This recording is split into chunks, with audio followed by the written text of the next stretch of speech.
When it comes to your preps, do you know what you need, what you have, and where you have it? We've discovered a tool that just might help.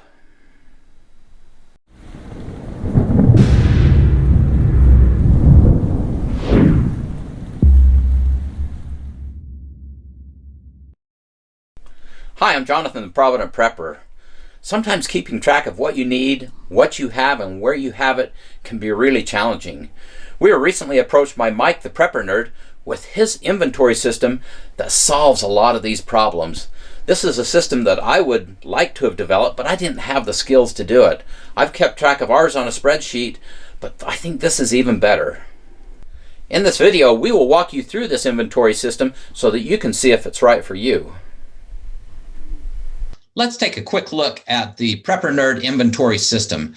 If you go to the home page, you can see a variety of resources here. For example, under the helpful resources, you have things like shelf life reference, and this is continuing to grow. There's quite a bit of information in there, but that's continuing to grow so that you understand what the shelf life of certain things is. There's recommended resources, lots of good resources in there for whatever topic you're trying to find. Also, recommended channels, places that you can go to find good information on prepping. And then there's a canned food reference. So all of these things are useful tools that you can look at. Now let's take a look at the Prepper dashboard. And I want to start over here on the right-hand side with the needs and wants. I think this is really neat. And I've just dummied up a system here. I just put some information in so that we can talk about it here. Under the calorie requirements, you can see a list of the people that you are responsible for, and you can add in however many people that includes. We've put in 3,000 calories for the men, 2,500 for the women. You can adjust that to whatever is appropriate for you. We have made that a little larger than would be normal because we figure in a crisis situation, we will be needing extra calories. There will be lots of work to do. We will be expending more calories than we normally do. And obviously, if we don't need those calories, then we've just extended the time that our storage will be useful to us. The next item we will look at is the servings per day. This is kind of our want list. And so you can see I've just put in a bunch of different foods in here. In this column, I've included the number of servings per person per day that we think we would want. And you can see that can go anywhere from 0, which you probably wouldn't have a 0 in there because you put that in there for a reason. But in this case, I've put 1/4 of a serving per day per person under chocolate.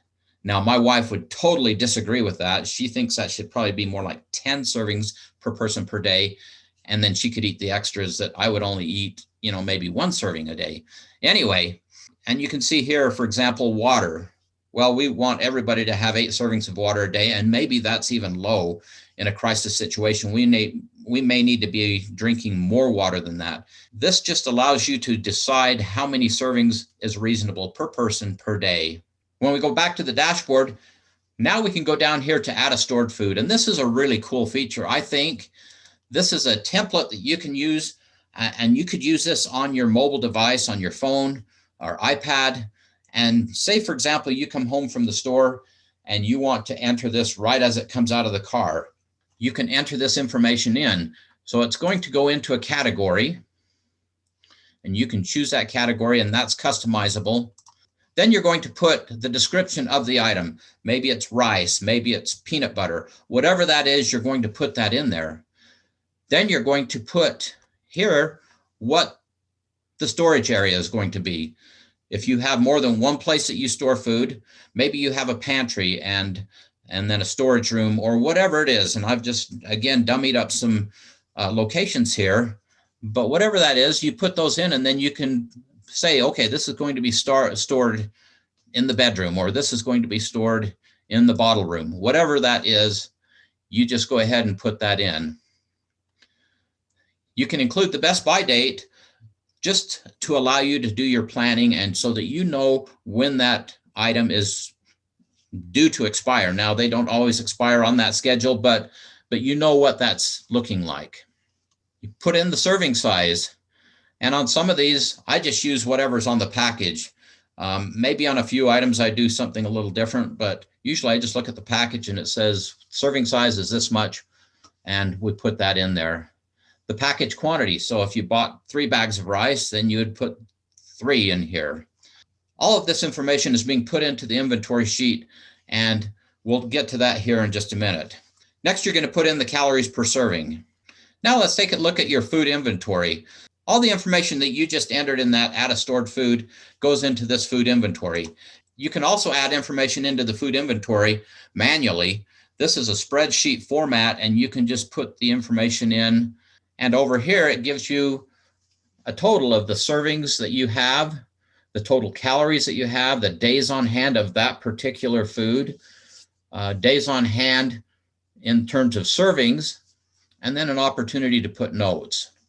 And then also under the food category, you have the opportunity to print out what is in your inventory. And I really like this feature because I think there may be a time when we won't be able to access this online, either because the power's out or internet's out or whatever.